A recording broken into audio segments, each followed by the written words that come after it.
Isang kapamilya TV host ang pinag-uusapan ngayon matapos umanong makatanggap ng offer mula sa GMA Network.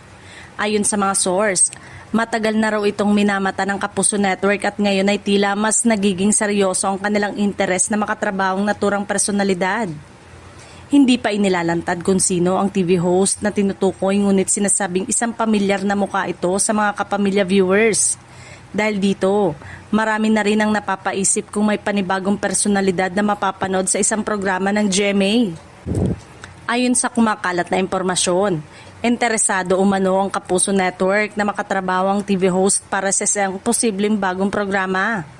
Hindi pa malinaw kung exclusive contract ba ang nakalatag sa mesa o isang project-based collaboration lamang.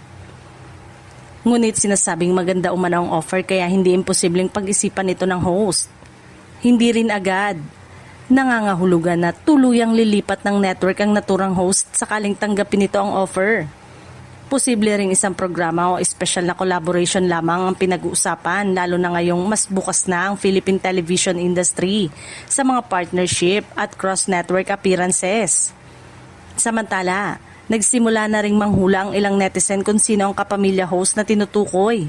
May kanya-kanyang pangalan ang lumulutang.